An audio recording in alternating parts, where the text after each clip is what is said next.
might be a bit murky this morning with the US indices falling a bit and the fact that the Asian markets have started on the back foot, but it's all about the Indian markets. And the big headline, of course, is that we touched fresh record highs yesterday. 22,200 was scaled very comfortably given the big rally that we saw in HDFC Bank. In fact, that bank alone contributed almost 60 points to the Nifty upside, and there was that clear outperformance that came in from the Bank Nifty yesterday, which had been the key laggard otherwise. Sixth day of gains coming in for the Nifty, but the broader markets underperformed a bit. FIIs, they continue to sell in the Indian market, 1,300 crore worth of selling. But do remember there were large block deals and large trades that happened, so that data might have all of those adjustments as well. But Nikunj, if you look at the broader market, there is no big thunder there in the market. There still continues to be a bit of a somber note. There's not that big momentum that we usually see with record highs. 6 days on the trot now, you've moved in the right way. So directionally, markets are moving higher. Optically, you're making a new high. But is the underlying current that powerful to excite everyone to say that, okay, this is a very power and a very punchy move? So these are incremental moves.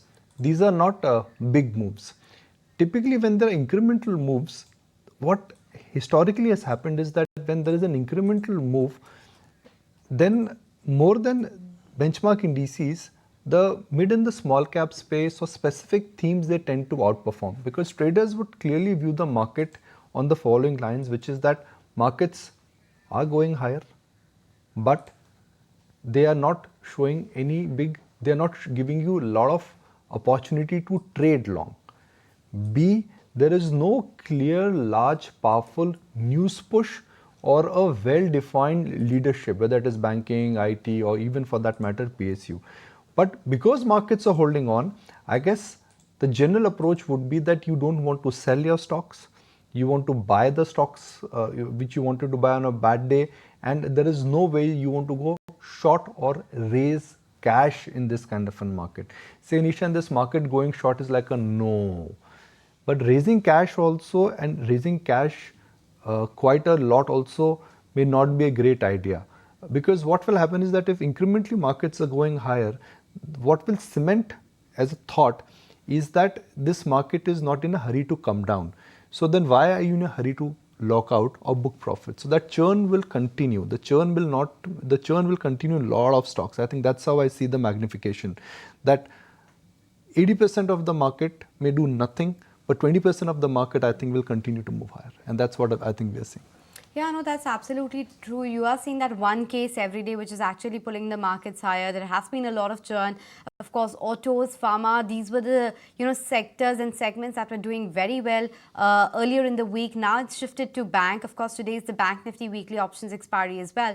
So let's see what kind of moves that we see as far as Bank Nifty is concerned. But over the last 5 days, we have seen that the Nifty has managed to gain almost 1,000 points from 21,200 thereabouts. We're looking at 22,200 right now. So let's see what the way forward is on that one. But just putting the data on the perspective, what Nikunj is saying as well, that probably it's not the best time to raise cash or even shorting the markets. And even right now, if I look at the FNO setup, there is some short covering which has been happening. So people clearly covering their short positions and not looking at being bearish on the markets right now.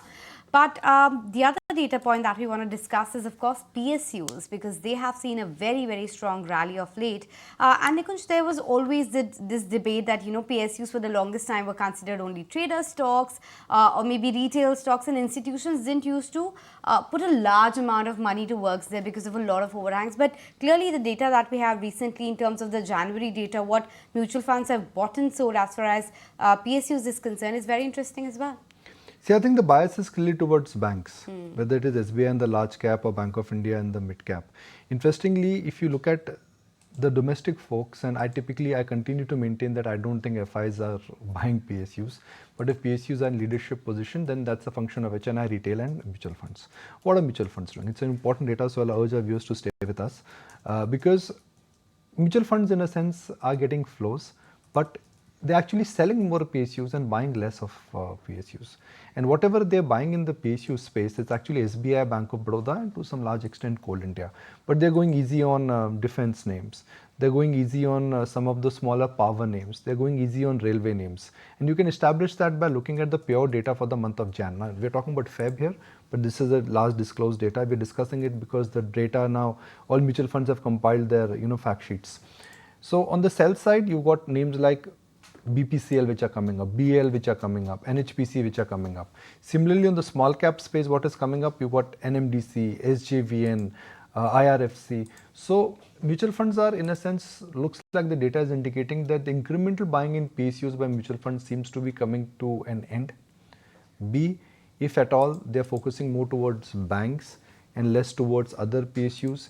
And data is indicating that stocks like BEL or defense names or some of the railway names now actually are on the sell side, where they're looking at reducing exposure or have already reduced exposure.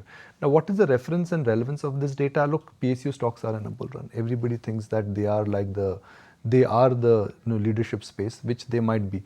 But within that, I guess the rising tide phenomenon, which was there, that I think last year, not 80%, but I think 99% PSU stocks have gone higher. Absolutely. Right? I think what you may actually see going forward in this year is that only 20% PSU stocks will go higher. 20%, 25% will correct and 30-40% may not go higher. I think railways will correct. Defense is becoming expensive. But banks are cheap. Energy names, especially the big power names, they're still very cheap because the cycle is strong. And I think the smaller PSUs, which in a sense are going higher largely because of a cyclical upturn or re-rating of P multiples or a rising tide phenomenon, you got to be just a bit careful there. Look, PSU is a great space to be in, but at these levels, it will not hurt you if you just take some chips off the table, at least in mid-tier PSUs.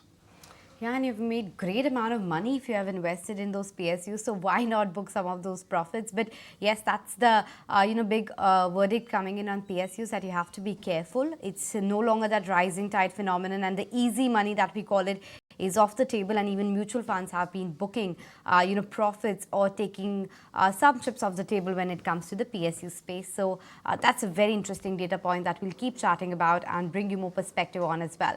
But time now to get more perspective